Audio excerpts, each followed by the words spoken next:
Thank you, Mr. Chairman. Ms. DeLon, I'd like to start with you, if that's all right.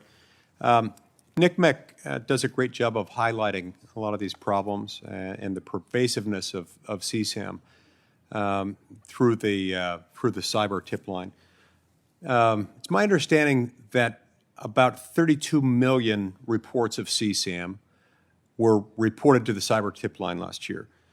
And I believe you said in your testimony that of those 32 million reports, only about 6% can be referred to U.S. federal or U.S. local law enforcement here in our country. Is that right? That is correct, Senator.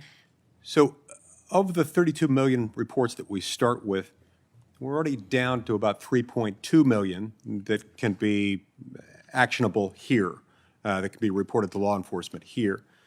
Would you be comfortable estimating about how many of those 32 million images of CSAM end up being removed from the internet? I think you said in your testimony somewhere that it was maybe 55% of those, so I'm guessing 1.7 million. We have a lot of numbers. So for 32 million reports that are coming in the door, the reports are coming in from the tech industry mostly, and in addition to public reports. They are reporting users who are using U.S. platforms to transmit child sexual abuse material. Clearly, we have global companies here in the United States. So approximately 90% of the leads that are coming in are going back to other countries where offenders are uploading child sexual abuse material. Gotcha. So we're down to a smaller amount of about 3.6 million reports here in the United States that we are able to refer to law enforcement. It goes to the point of there is a lot of disparity and a long line of issues that will impact actionability of a cyber tip line report. There are some basic key things that are necessary and are currently voluntary for tech companies to provide. That would be the images or videos or the content that meets the standard of parent-child pornography. It would be baseline information regarding the geographic location of where law enforcement should be reviewing this lead to determine if an investigation should ensue. Basic information on a user who uploaded the child sexual abuse imagery, and if a victim existed, if they have any information. That's the baseline information that law enforcement needs. We estimate of the reports that we were able to provide to law enforcement last year, 55% of them may have been actionable, meaning they meet all of those criteria, which tells us there's a lot of improvement that can happen at the beginning of the pipeline, that quality information coming in so law enforcement can make proper assessments. That makes a lot of sense. Now, Mr. Pizzurro, you've done some fantastic work helping kids who are in actual or imminent danger. I know that rescuing kids who are in distress should be a priority.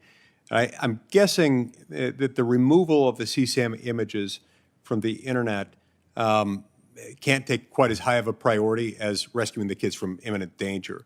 Is that the case? That's true, and one of the things is, from the investigative standpoint, is those proactive cases where we're really targeting those egregious offenders. Gotcha. That makes sense.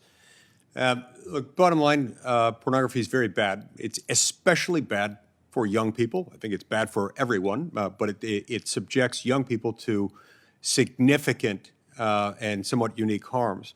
It's bad enough that children were abused to make these images in the first place.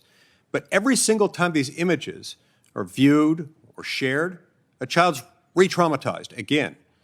It's one of the reasons why last year I introduced a bill called the PROTECT Act. This is a bill that would require any websites hosting pornographic material on a commercial scale to put in place a removal mechanism and remove images at the request of the individual who appears in them.